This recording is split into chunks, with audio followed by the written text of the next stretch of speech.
বিশ্বনবী মুহাম্মদ রাসূলুল্লাহ সাল্লাল্লাহু আলাইহি ওয়াসাল্লাম বলেছেন, রাষ্ট্রীয় দায়িত্ব পালনকারী কেউ যদি এক টুকরা সুতা বা তার চেয়েও ক্ষুদ্র কোনো জিনিস খেয়ানত করে, তবে কিয়ামতের দিন খেয়ানতের বোঝা মাথায় করে তাকে উঠতে হবে। মাননীয় স্পিকার, আল্লাহ রসুল যে সরকার ব্যবস্থা প্রতিষ্ঠা করেছিলেন তা সত্যিকার অর্থে ছিল জনকল্যাণমূলক সরকার। নবী করিম সাল্লাল্লাহু আলাইহি ওয়াসাল্লাম সরকারি কর্মকর্তাদের বিরুদ্ধে কোনো অভিযোগ পেলে তখনই ব্যবস্থা গ্রহণ করতেন। আইনের চোখে সবাই সমান, শাসকদের আত্মীয় স্বজন কারো পক্ষে সম্ভব ছিল না জনগণের উপরে জুলুম করা।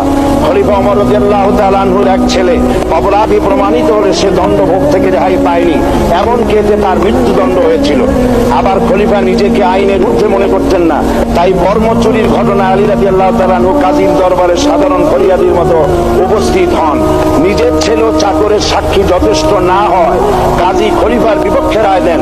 এখানে বিচার বিভাগ ছিল সম্পূর্ণ স্বাধীন এবং শাসন বিভাগের নিকট তার কোনো দায়বদ্ধতা ছিল না। মাথায় আটার বোঝা বহন করে নিয়ে চললেন আর বলে গেলেন, মানুষ কেন, ফোরাতের কূলে যদি একটি কুকুরও না খেয়ে মারা যায়, তবে এই ওমর রাদিয়াল্লাহু তাআলা আনহুকে কিয়ামতের দিন আল্লাহর দরবারে জবাবদিহি করতে হবে। আর আজ সেই জাতির দায়িত্বশীলরা জনগণকে অভুক্ত রেখে তাদের মুখের গ্রাসে ভাগ বসায়। জনগণ তাদের নিকট উপস্থিত হলে মনে হয় যেন গোলাম প্রভুর দরবারে উপস্থিত হয়েছে।